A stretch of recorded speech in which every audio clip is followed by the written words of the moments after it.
আসসালামু আলাইকুম দাদারা, কি খবর? কেমন আছেন? নিশ্চয়ই ভালো আছেন। আমিও আছি, আলহামদুলিল্লাহ ভালো আছি। দাদারা, যারা প্রেম করতেছেন তারা একটু সাবধানতায় প্রেম করেন, বিশ্বাসের সাথে প্রেম করেন। কেননা এখন কিন্তু বিভিন্ন জায়গায় 7 টুকরা, 8 টুকরা, 10 টুকরা পলিথিন মোড়ানো, হ্যাঁ, বস্তায় ভর্তি করা, ব্রিফকেস ভর্তি করা লাশ পাওয়া যাইতেছে। এই লাশগুলা কিসের জন্য কারা করে জানেন? প্রেমিক প্রেমিকারা করে। ঠিক আছে, যাদের হ্যাঁ অবৈধ সম্পর্ক আছে, হ্যাঁ যাদের রিয়েল সম্পর্ক আছে, হ্যাঁ এরা কিন্তু এইসব এই টুকরে টুকরের ভিতরে পড়ে যাইতেছে। আজকের খবর শুনলাম যে বসুন্ধরার ভিতরে এক ব্যবসায়ীর লাশ পাওয়া গেছে।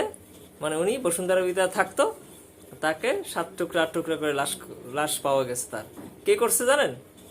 কে করছে? সেটা হলো তার প্রেমিকা করছে। কয়েকদিন আগে শুনলাম, সম্ভবত বগুড়াতে, হ্যাঁ এক প্রেমিকা তার প্রেমিকারে মোটামুটি কাইটে কাইটে টুকরে টুকরে করে ফেলাইছে। ঠিক আছে, আমরা একটু সাবধান হই, তা না হইলে এই টুকরে টুকরার ভিতরে কিন্তু আমরাও পড়বো। এই জন্য বলছি, যদি প্রেম করতে হয় তাহলে একটা বিশ্বস্ত মানুষের সাথে প্রেম করেন, তা না হইলে কিন্তু এরকম টুকরে টুকরের হাত থেকে কিন্তু রেহাই পাবেন না।